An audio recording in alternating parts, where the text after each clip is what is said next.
You're listening to the Steeven Orr's podcast, episode number 19, Kitty Pryde and Wolverine.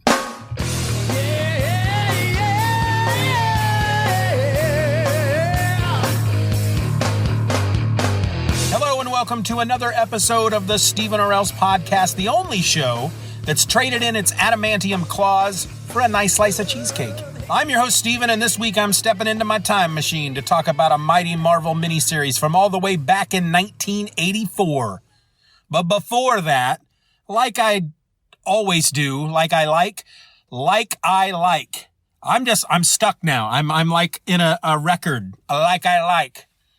But as I like to do each week, that's what I meant to say. That's the phrase I'm going for. As I like to do each week, let's catch up a bit, shall we? So in other words, I have some announcements and whatnot that I want to go over before we get into the show. And first up, I have some comics to give away. I talked about a month or so ago that I added a new tier to the Patreon called my Pie in the Sky tier, and it was $10 a month. And by the time I recorded the first episode in January, which is what I'm doing right now, anyone that was in that Pie in the Sky tier, I was going to draw a name and they'd win at least 4 comics. And I have 4 comics here out of my collection that were chosen randomly. And are they great comics? You know what? Beauty is in the eye of the beholder. What I've got here is Daredevil Annual number 7 from 1991. It's part 1 of the Von Strucker Gambit. And it looks like it has a Mike Mignola cover. And it's actually in a bag, but no board. I've got The Punisher War Journal from Marvel Comics, number 23. I've got The Punisher War Journal, number 31. This is a part 1 of 3. The something conspiracy. And then I've got from DC Comics Advanced Dungeons and Dragons number 1 from 1990. This is a thicker book because it was $3.95 at the time. $3.95. Let's see how many pages are in this sucker. Come on, where's the page count? 56. 56 pages. 56! So these are the 4 comics that are going to go out to one lucky individual, and that person is Kevin Quass. Yay! So, hey, Kevin, email me at stevenorelse@gmail.com and tell me where I can send these to you. And then I'll send them out. And they're yours for doing nothing. I mean, other than being in the Pie in the Sky tier. But hey, that's what it's all about, right? You're getting some free stuff from me. Out of my collection. Enjoy. I hope you get some enjoyment out of the comic books. And hey, if you want to win a stack of comics, I mean, they're all right. I'm not going to try to hype them up as these great freaking things. And again, the beauty is in the eye of the beholder. One man's trash is another man's treasure. All you have to do is join that Pie in the Sky tier at $10 a month. And we'll draw another name for January, first episode in February. How does that sound? All right, next up, I don't know if you're aware, but I write a webcomic. Were you aware of that? Some of you might be aware of it. Some of you might not. I don't really talk about it on the show, honestly, because we haven't put a strip out in the entire time that I've been podcasting. We're rather slow at it. I work on the webcomic with Harold Jennett, who is an amazing artist. It's called Our Adventure Continues. And Harold's like me. He's married. He's got kids. He doesn't have a lot of time on his hands. And with work, with being married, with kids, there come other responsibilities. And therefore, we can't put out strips all that often. And it's something that we used to just agonize over. It just made us feel like crap. And in the end, we decided, you know what? Let's not worry about it. We're giving them away for free. Anybody can go up and read them at any time. And so we'll just put strips up whenever we feel like putting a strip up. And guess what? We just felt like putting up a strip. We got a new strip put up. So let me tell you a little bit about it. It's called, like I said, Our Adventure Continues. And it started out a little differently than what it is now. It stars fictional versions of both Harold and myself. And originally the idea of the webcomic was about fictional Harold and fictional Steven creating a webcomic. It was pretty meta. I mean, like stupid meta. And after a while, we kind of got away from that. I mean, the idea was these two guys who were us would create these webcomics, and we would actually see some of the webcomics, but they would be with these two guys, Harold and Steven, playing the parts of the characters in the webcomics, kind of like Monty Python. It was way over the top meta, and we just didn't, after a while, we're like, you know what? Let's just get beyond this. Let's just do something else with it. Stayed with the characters, stayed with the somewhat storyline, and we stopped, the Harold and Steven stopped doing the webcomic together and split up, got back, met back together when they went to work for what is ultimately a police force that polices the world for rude behavior. And somehow between then and now, they tried to rob a bank, got arrested, and are in prison. And that's where the strip is now, with Harold and Steven in prison. And so that was, we just put up strip number 92. So there are 92 strips up there for you to read. If you haven't seen the webcomic at all, it's over at ouradventurecontinues.com. Go check it out, read the comics, and hey, maybe in a few more months, we'll put another strip up there. You never know. You never know what we're going to do. It's just crazy like that. I also wanted to mention real quick that just today I went back and listened to episode number 1, and wow, did that suck. I mean, that was 4 months ago, and it was terrible. I started listening to it because I was having an idea of what I could use with the episodes and YouTube and all this junk, and I was looking for 10 to 15 minutes that I could maybe take out of the episode. Anyway, it doesn't matter. I listened to it and I thought, wow, this sucks. And so now I'm starting to contemplate, should I remake episode number 1? Should I George Lucas that sucker and just redo an entire episode number 1 and just get it in there and replace it? Probably not. I probably shouldn't do that. But I might. But I probably shouldn't. But I might. I don't think I will, though. But I might. I do know that for sure and for certain, when I have used up all of the space, my server space, and I have to start deleting episodes, as soon as I delete episode number 1, the very next episode I'm going to put up will be episode number 1 reboot, the remake episode. I don't know. Probably not a good idea. We'll see. I don't know. We'll see. I'm just thinking out loud at this point. So the last thing I have for you before we really dig into the show is something I think is actually pretty cool. I have a shirt for sale over at TeePublic. I took the new podcast cover artwork and I made 4 different colored versions, like that Andy Warhol, Marilyn Monroe thing, but just not as cool. And I put it on a t-shirt and a mug and a hoodie and a onesie and a tank top and a sticker. And you should go check it out. It's over at teepublic.com/user/Steeven Orr. Go look, man, buy one. I think they're pretty cool. You can get different colored shirts right now. It's the default is a black shirt. I think it looks really well on a black shirt. You get a long sleeve shirt. You can get a baseball jersey. You can get a long sleeved hoodie. You can get a long sleeve, there's all kinds of stuff that you can choose from. But I urge you to go look at it. Just go give it a look-see. If you don't want to buy one for yourself, send it to a loved one. And of course, the link to the site will be in the show notes. And eventually I will also put it up over on the website over at stevenorelse.com as well. I'll just have to put an option in the menu for shop to do some shopping. I have other ideas for t-shirts, so hopefully my t-shirt store will have other options at some point. But right now it's just got the one. Go over and check it out and maybe pick yourself up one. I think right now for the next couple of days, right now it's on sale, but of course it's Friday and this episode's not going out till Monday. So scratch that. Sorry, you missed the sale, but they'll probably have another sale. I don't know. All right. So the music this week comes from George Harab. You can find him and his stuff over at georgeharab.com.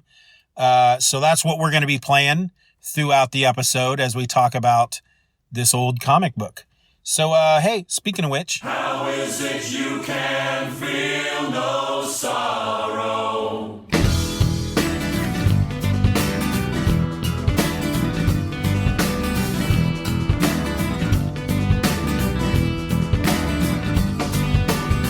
Suffers from superlatives, the best, the worst, the most. I'm thinking dumb superlatives. It's not about you, but your glass is high as that every toast. When she's around, my ship runs aground. The wedding dress is very nice, the pearl, the stitch, the lace. A yeasty mess is put on ice. You grab the bottle by the neck, you pull it up to your face. When she starts to emote, my boat doesn't float. How is it you can feel no sorrow at the way you have faith, thinking you will still be here tomorrow? How is it you never feel ashamed? Okay, so Kitty Pryde and Wolverine. It was a 6-issue miniseries that Marvel Comics published between November 1984 and April 1985. It was written by Chris Claremont and illustrated by Al Milgrom. And when I was a kid, and, you know, by kid, I would have been not quite a teenager by 84. But back then I was just the biggest Wolverine fan. I just loved Wolverine. And you got to understand, for people who maybe for folks who have just started reading comics in the last decade, even the last 15 years, maybe even the last 20, Wolverine was actually quite different then than he is now. He still had a healing factor, but he took longer to heal. He didn't just take an injury. He didn't have like an arm chopped off and 3 panels later the arm grew back. You know, I distinctly remember reading an issue of a Wolverine comic it might have been a decade or more ago. Humberto Ramos was the artist on it, I remember, where he actually was in the path of a atom bomb and he disintegrated. But it was like, as long as there is one molecule left, and he came back, he just regenerated from this one little molecule and was back in almost nothing flat. That's not the way Wolverine was back in the day. And the first time I encountered the character was actually in 1982 when he appeared in an episode of Spider-Man and His Amazing Friends. And I thought he was so cool. He had an Australian accent in that episode for some reason.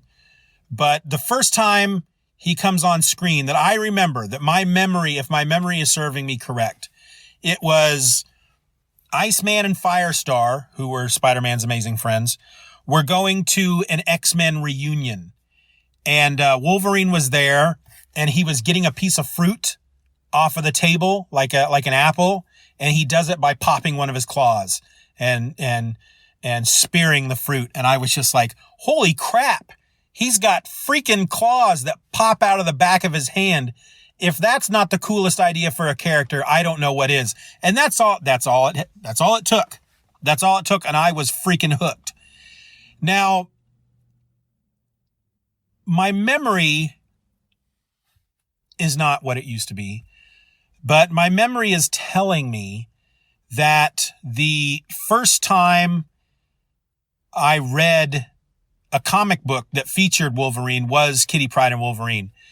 But again, that came out in 1984. So I'm not sure what I was doing between 82 and 84. But yeah, I had to have been reading something. Now, I will say at that time, again, I wasn't quite a teenager yet by 84, and I wasn't actually purchasing comics. My older brother was buying all the comics. I think I was getting a subscription to G.I. Joe and Captain America. But other than that, my older brother David was bringing home the comics, and he's the one that put Kitty Pryde and Wolverine in front of me. He said, hey, you like Wolverine, you should try this. And I tried it, and I loved it. And I don't think I've read it since probably the 80s. I don't believe I read it again. I know I read the crap out of it back then when I was a kid, but I don't believe I've read it since. So I had a chance to pick it up on sale through Comixology and read through it. And it's just as good as I remember it being. Now, Al Milgrom is the artist. I would have preferred John Byrne because, John Byrne is just my man when it comes to old school comics. But Al Milgrom, he's kind of hit and miss in the book. There are some pages and some panels that are just beautiful, and there are some pages and panels that are just not beautiful. And it didn't matter. It didn't matter then, and reading it through again now, it still doesn't matter. It's just books were just different back then. And let me try to explain. Okay, so I'm reading this on my phone through my Comixology app. And because it's on a phone, I don't read a page at a time. I read it by panel. So the panel pretty much fits, to a certain extent, the window on my phone. Well, if I read a newer comic, a comic that's come out in the last 10 years or so, as I'm reading it, it's literally like panel, panel, panel. That's me flipping through the panels as I'm reading it. So panel 1, red, panel 2, red, panel 3, red, panel 4, red, panel 5, red. Reading this book, though, it's like panel 1, reading, panel 2, reading, panel 3. There is so much more going on in these books, and it's not just the text. There is a lot of text. And for some of the older books, that can be exhausting. But there was just so much going on in these 6 issues. And I'm going to try to explain what happened in the book off the top of my head. I was going to make a bunch of notes, but I don't have time for all that. So the first thing I should explain about the book is that it is called Kitty Pryde and Wolverine. Kitty Pryde gets top billing for a reason. It's really her story that Wolverine is just a part of. It's not Wolverine's story at all. There is no character arc for Wolverine in the story in any way, but there is a major character arc for Kitty Pryde in this book. And each of the 6 issues have a theme to each one of its covers. Basically each book to a certain extent is split down the middle, and there is kind of something going on each side. So, for example, the very first issue split down the middle and it's got Kitty Pryde right in the center of the book, and it's like she's walking across the cover. And so the back half of her is in Deerfield, Illinois, and the front half of her is in Tokyo, Japan. And that's what happens in the book. She goes from Illinois to Japan in this first issue. And we open up in Deerfield, Illinois. This is where she lives. Something has happened in the X-Men books, something with her and Colossus. They used to be boyfriend and girlfriend, but something happened and they are no longer boyfriend and girlfriend. And rather than deal with it, she runs home. But you got to keep in mind that Kitty Pryde at this point, if you've only been reading X-Men books since, well, let's say since the Astonishing X-Men, Kitty Pryde is only about 15 years old at this time. I mean, she's barely a teenager at this point. And so she runs home to basically hide from the world. She doesn't want to deal with whatever happened between her and Colossus. And the book opens up.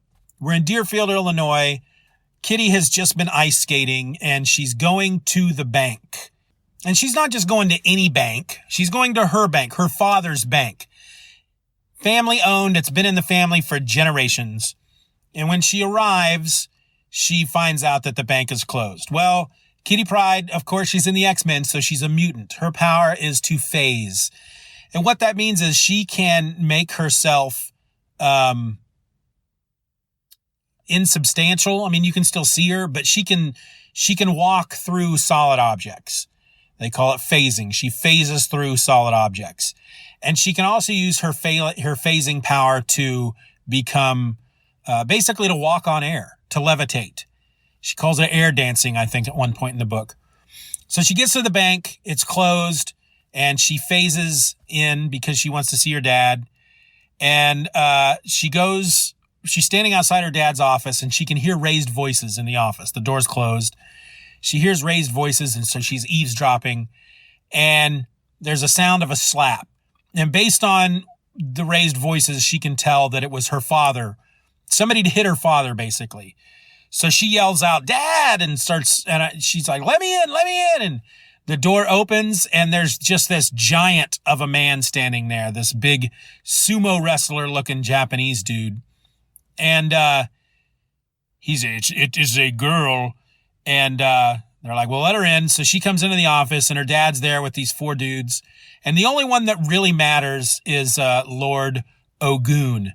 And growing up, I always thought it was Ogun, but it's got a line over the top of the U, and I looked that up, and it says that if you've got a line over a vowel, then you speak the name of the vowel, so U, so Ogun.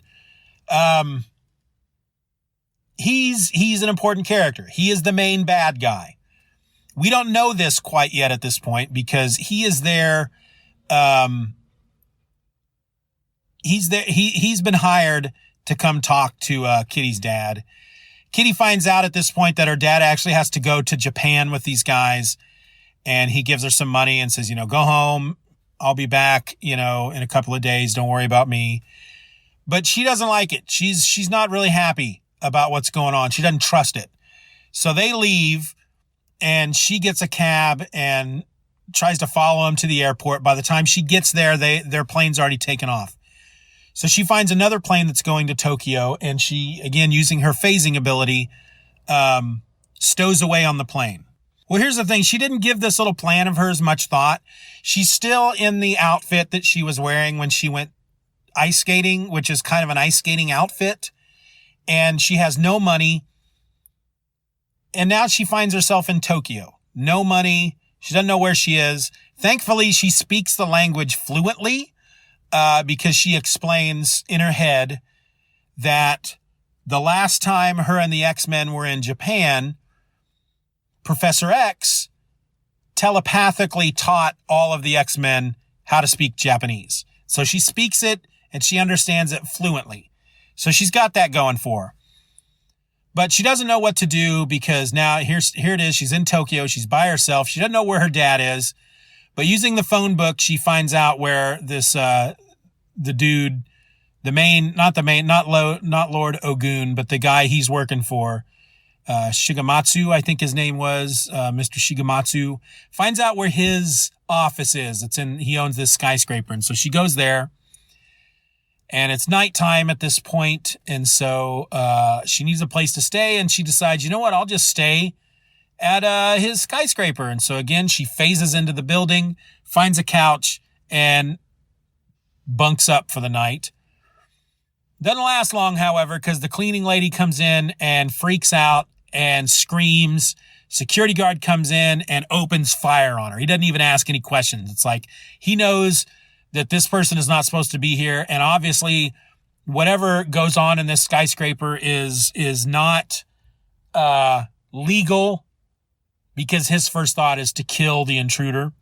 She escapes, however, but she leaves most of her stuff.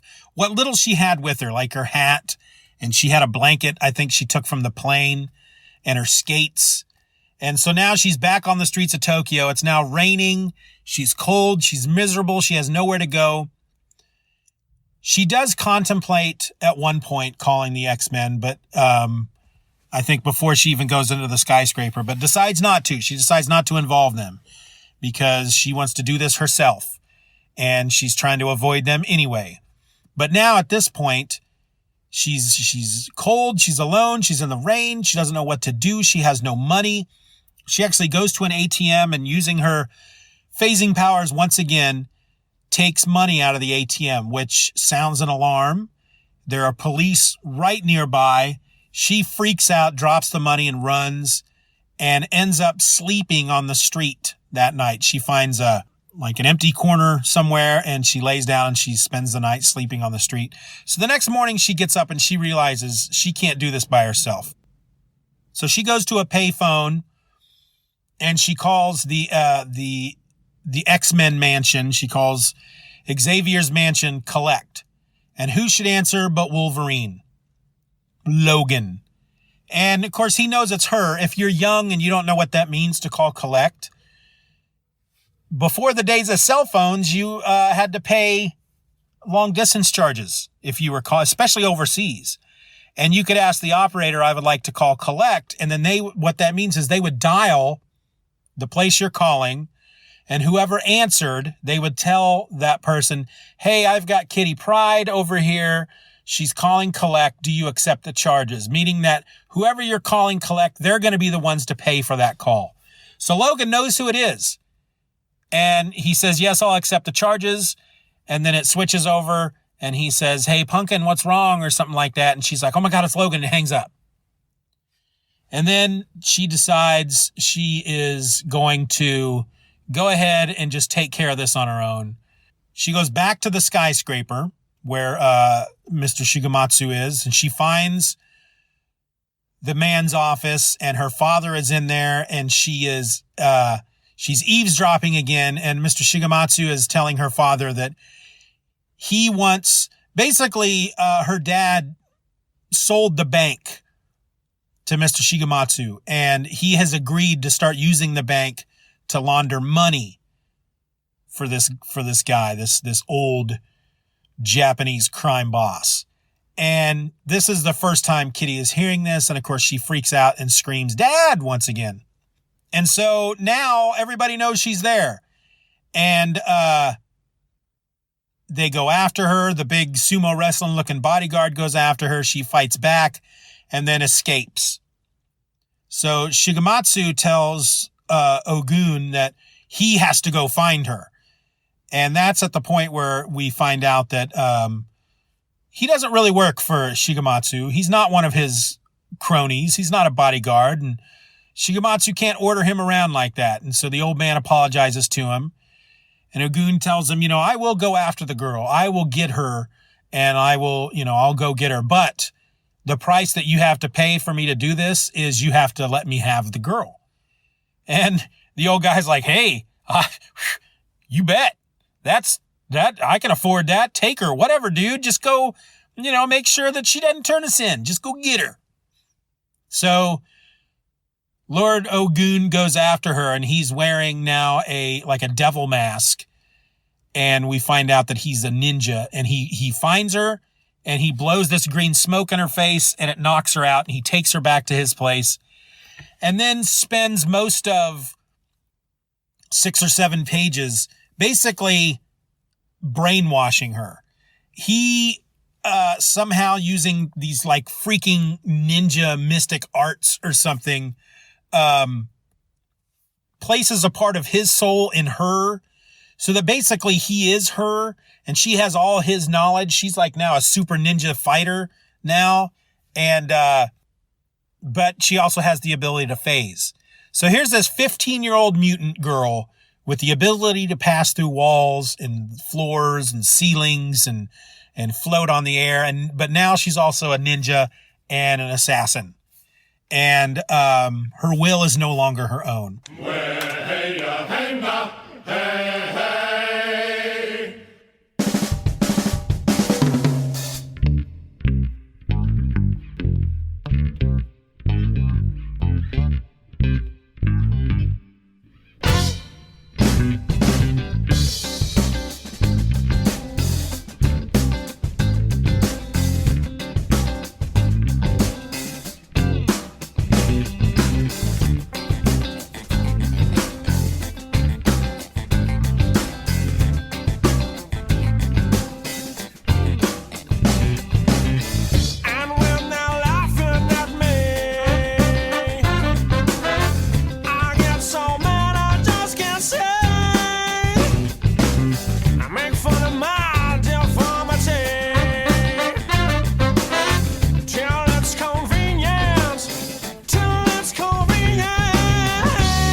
meantime, Logan, de Wolverine, he is now in Tokyo. All it took was that one collect call from Kitty. He didn't even talk to her, but he knows that Kitty is in Tokyo, and the fact that she hung up on him tells him that she's in trouble. So he gets on a plane and he flies to Tokyo. Now, I don't remember, when I read it, I don't remember how he learned that he would need to go see Mr. Shigematsu, but he does. He seems to know, who to go talk to. And I don't remember why. I honestly don't. And I don't feel like looking it up right now. But he goes to see him first, and the guy sets his bodyguards on him, and Wolverine kills them. And he asks Mr. Shigematsu where the girl is. And he tells her that Lord Ogun has her, and that was his payment. And so basically Wolverine has him call Ogun and demand to have the girl back, have Kitty back. And Ogun's like, okay, yeah, sure, I'll do that. Why don't you have Wolverine meet us at this place tomorrow or something? And so that's what Wolverine does. And he's basically casing the joint out, and he's smoking. He spends most of this book smoking. It's pretty amazing. Even when he's supposed to be, hiding somewhere, waiting for somebody. It's like if he's got a moment to light up, he spends practically the entire book. If he's not fighting somebody, he's smoking a cigarette. I think it was cigarettes. It didn't look like cigars. I know eventually you see him a lot in the 80s and 90s smoking cigars, but I'm pretty sure that throughout this book he was smoking. They look like cigarettes. They were too thin to be cigars. But he's standing on top of this building looking out over where he's supposed to meet Ogun to get Kitty back, and he's smoking a cigarette. And this woman comes out of the shadows and attacks him, and they fight for a little bit. And of course he wins because he's Wolverine, and they do the whole thing where he says, I'm Wolverine. I'm the best there is at what I do, but what I do isn't very nice and all that. Well, we find out that this woman she's Yukio, and she knows it's either Yuko or you think it's Yukio, and they know each other. They're lovers in the nighttime. And he tells her why he's there and what's going on with Kitty Pryde and how he's there to meet Ogun. And she says, well, of course you realize it's a trap. And he says, duh. And he springs the trap, but it's actually Kitty there in a ninja mask, and they fight. And it doesn't take him long to realize who it is, because of course his mutant powers not only are his healing ability, he has a strong sense of smell. He can pick up scents. And of course, if you're unaware, his skeleton is laced with adamantium, and then he has the adamantium claws, and adamantium is unbreakable, which is a pretty neat thing to have. So he fights her, and he ends up, of course, winning. And but she, as they're fighting, actually she ends up winning, now that I think about it, because he lets his guard down and she just shoves a freaking katana right through his body. He goes down. Yukio shows up and throws some blades at her that are laced with some kind of drug and knocks her out. Anyway, they take her back to her headquarters to allow Wolverine time to heal. Because, like I said, I think nowadays, if somebody had stuck a sword through his body, 3 panels later, he would have been like, whatever, dude, I'm totally healed now. Now I'm going to kill you. But it takes him like a week or two to totally heal from this wound. But while he's doing that, he is training Kitty. He's training her not only to really learn how to do some of these ninja things, but mainly to get Ogun's soul out of her, to take, so she can take control back from him. And they seem to accomplish it. And he's pretty hard on her. He's pretty hard. He's a pretty hard dude. There's at one point, because here's the thing, this was another thing that I really enjoyed about the book, is that it tied into, they always did a really good job back then about tying stuff into what was going on at the time in other books. Like, for example, while they're there, it's snowing, and they mention how it's the middle of summer in Japan? Why is it snowing? And then there's an editor's note to tell you that that's because of what's going on in the Thor comics at the time. And then Wolverine gets a phone call from Professor X to tell him that his old buddy, James McDonald Hudson, who we'll talk about in a couple weeks because he was a member of the Alpha Flight. He was a member of the Alpha Flight, and those are some books I'm going to be talking about in a few weeks. And spoilers, this is where he learns that Mac has died. And they were old friends going back a long time. And so that really kind of affects him, and it affects the way he is working with Kitty. And at one point they're out having a run, and it's snowing really hard, and she can't go any further, and she trips and she falls into the snow, and she's like, "Oh, Logan, I need help. I need you to help me." And he says, "No." She goes, I can't make it back to the house by myself. We're miles away. And he goes, "Well, you're going to have to, because I'm going back and I'm not helping you. And you either do it yourself or you die out here." And he just leaves her. And it wasn't like he went, 20 feet off and hid behind a tree to see what she would do. He went back to the house, and he was like, she either comes back or she dies. That's the way he was back then. And he may still be that way now. I don't know. I don't read a lot of Wolverine books now. But he gets back to the house, and Yukio's there, and Kitty's dad is there, and they're like, where's Kitty? And he tells them what happened. And of course, they're even both of them, even Yukio, she's pretty heartless, but even she's like, you know what?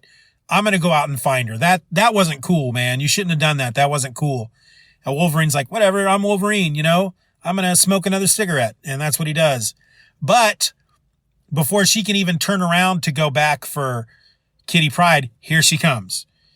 She had pulled herself out of the snow, and she had walked all the way back by herself. And in this, she learned some things, and she's able to exorcise Ogun from her soul, from her body. He no longer has control over her. And but that at one point she decides, okay, she's done what she needs to do. She's leaving. And she runs away again, and she goes to the airport, because wherever this hideout is that they're at, Yukio's palace or her headquarters or whatever it's called, they're no longer in Tokyo. They're in Japan, but they're somewhere that they had to get by plane. So she goes to the airport, and she is going to board a plane to America. And at the last minute, she decides, you know what? Unless I face Ogun myself, I'm never going to know. I'm always going to feel that he still has some kind of control over me. So at the last minute, she jumps on a plane to Tokyo, and she goes back to Tokyo. And it's here, when she goes back to Tokyo and she goes to face Ogun, that she comes up with her new name, Shadowcat. She apparently had I think she was called Sprite at one point, but she decides she's the Shadowcat now because she knows some martial arts. She phases in and out of stuff. She's kind of ninja-like. And that actually, I didn't remember that when I started reading this. I remember she was called Shadowcat, but I didn't remember that this was the book where that name came from. So anyway, she goes after Ogun, and they fight for a while. And in the end, he wins, and he's about to kill her. And here comes Logan. And so he and Logan fight for a while. And I got to tell you, man, these fight scenes were freaking amazing. Say what you want about Milgram's art.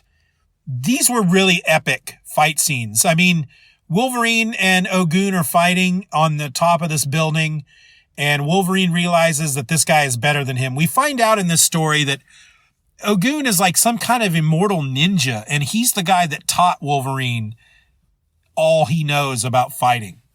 He was his sensei. And so they're like old friends, but now Ogun is like some kind of freaking weird mystic ninja criminal guy. And as they start fighting, Wolverine realizes that he's not going to win, that Ogun's better than him. So he runs. He's like, I gotta take this somewhere else. I need more room to maneuver, more room to think. So he runs and they end up out on the street. And at one point they're in this, like a gaming, place. And they're, he's like crashing through windows, and Ogun gets a hold of a gun and shoots him at one point. It's just really epic stuff. The only downside I can say for Milgram's art, he does this thing, and it's a few times in the book. And an example would be you've got Wolverine on one side and Ogun on the other, and they're running at each other. Well, the way that Milgram draws that, he draws them both in poses as if they're running, right? Which looks okay. Wolverine with his claws in the air, Ogun holding his sword, and they're running at each other. But then he puts like these massively long and many motion lines just coming off them. And for me, it changes it. It no longer looks like they're running across the page. It looks like they're stuck in that running position, and they're just moving across the page in that position. And it always looked really weird to me. Otherwise, everything else was just amazing. It was just really great fight sequences. It was very well choreographed, very well put together. There was really at no point during the story that I was not confused by the flow. The sequential art, top notch. And that's, you can have an artist that's not great as far as, you can tell on some of these pages that he needs to get it done. He's meeting a deadline. So he's not going 100% on some of these pages, but it doesn't matter because the sequential art is just that good. Sequentially, the flow is great. You don't get lost at all. And so they're fighting. It's just this epic freaking battle. And in the end, Wolverine wins. But the way he wins is that he lets his berserker side take over. That's something that's also always been a part of Wolverine. And it usually only hits when he's like really badly wounded.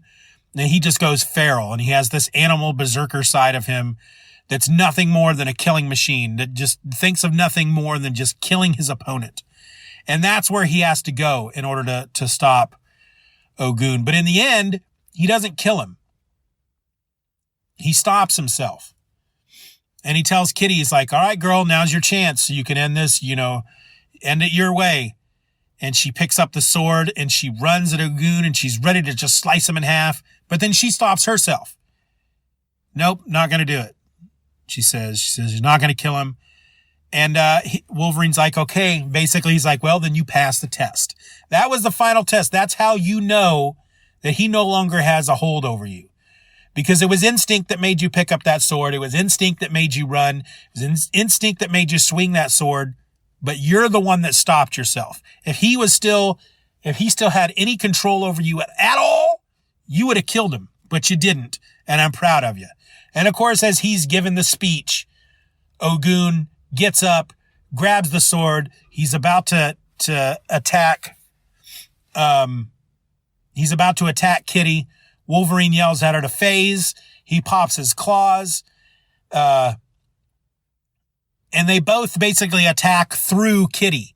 So here comes his sword through Kitty and it sticks into Wolverine.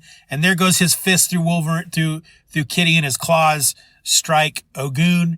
But Wolverine's the one with the killing blow. Ogun dies. And that, other than some wrap up, that's how the book ends. And again, it was just freaking, it was such a good book. I was really, I got it on Comixology, like I said. I can't find this anywhere else. It's not available to check out on Hoopla. Otherwise I would have read it long ago. It's not available to check out at my library. Otherwise I would have read it long ago. I don't know if I'm even making it. I would have read it a long time ago. I'm just so excited about this book. I can't talk. And if you remember from the last Nerd Quest, when we were in Chops Comics, they had all 6 issues bundled in a bag, but it was like $32 or something like that. And I can't afford that. Well, they had the trade on Comixology, normally $14.99. They had a sale going on. I got it for $4.99. I couldn't turn that down. And I'm so glad I did it because like I said, it was freaking awesome. Sometimes you remember a story that you read when you were a kid, whether it's from a comic or a movie or a TV show or a book.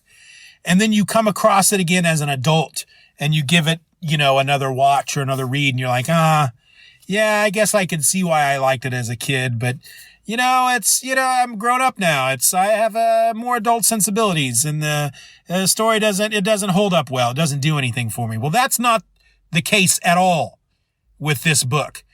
It was still an amazing story. I still loved it.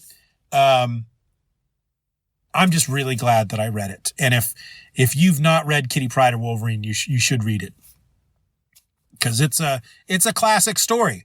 And again, it's Kitty's story. It's not Wolverine's.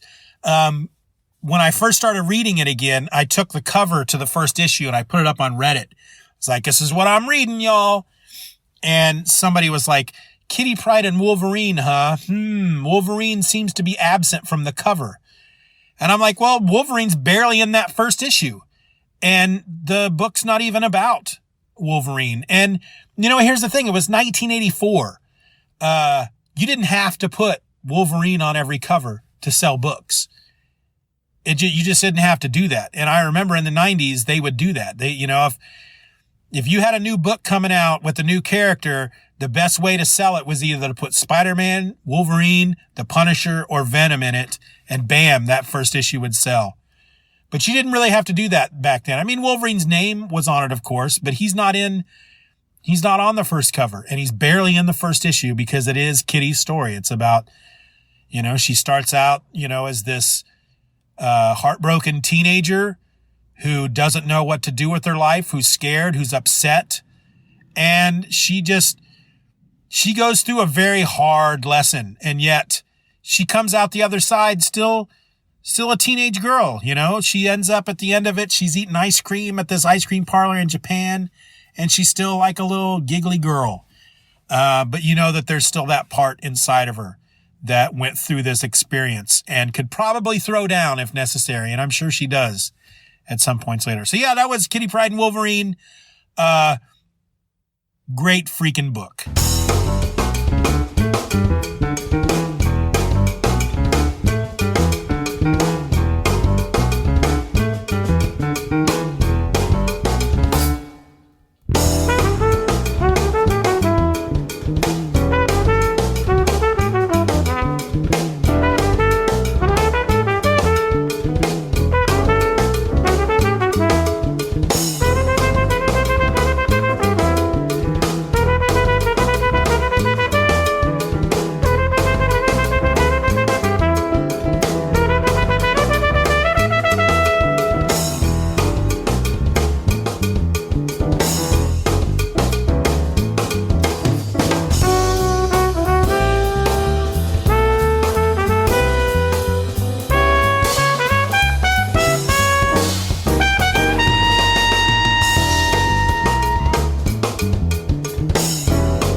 Thank everybody for listening to the Steeven Orr podcast. You can email your questions and comments to stevenorelse@gmail.com, or you can just leave a comment over on the site itself at stevenorelse.com. Just go to the episode and leave a comment. Tell me what you think. I want to hear your words. As always, if you feel inclined to throw a little support my way, you can do that in two different ways. You can become my patron over at Patreon, and for as little as $1 a month, you not only get the warm and fuzzy feeling that you're helping me provide for my family, you also get instant access to my other podcast.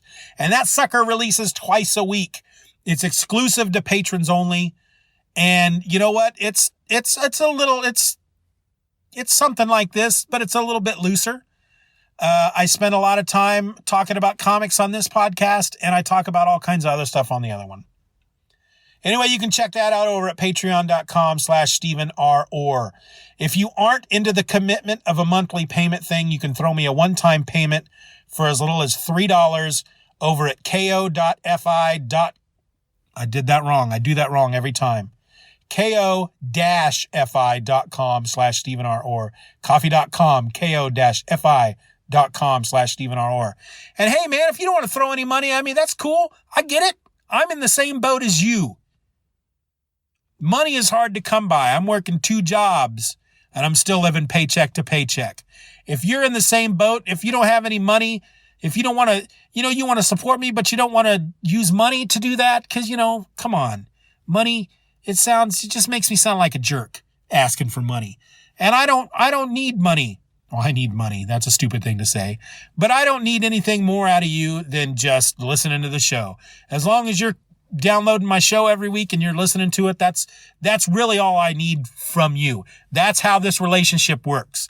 I create the show, you listen to it. Bam. It's really just that simple. But if you want to throw a little support my way, if you want to do something to help me out, just go out on social media and talk about the show. Go to Reddit, go to Twitter, go to Facebook, go to Instagram, go to Pinterest, go to all those places, and then just tell people, hey, you should go listen to this guy's show. I happen to really like it, so I think you would too. If you want to do that for me, then you're aces in my book. All right? And so as this big truck is driving by and making a lot of noise, we're going to just close this this.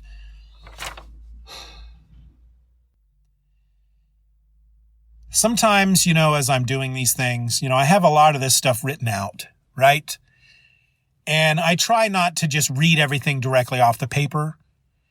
And, I really enjoy doing this show. I really like it. I enjoy doing it. But sometimes I get so excited and I really get to talking so loud and so fast that I just trip over my own tongue and I forget where I'm at. And that's what happened right there. A big truck was coming by. It threw me off my game. My nose is getting all stuffy. Oh, man. But you know what? That's why you come to listen to my show, for the stupid things that I do and the stupid things that I say, because my brain and my mouth don't mesh at all times. So let's get back to what's here on the show notes, okay? So we can close this sucker out and you can go on with your day. The theme song for this episode is Worship by Trinity X. You can find it and more songs from the band at atomiczombierecords.bandcamp.com. The rest of the music in this episode comes from George Harab. You can find him online at georgeharab.com. That's GeorgeHrab as in boy.com. But of course, you don't have to worry about writing that down. The links will be in the show notes for all your web browsing needs. So until next week, I'm Steven. This has been my podcast. I will see you later in the week. Bye.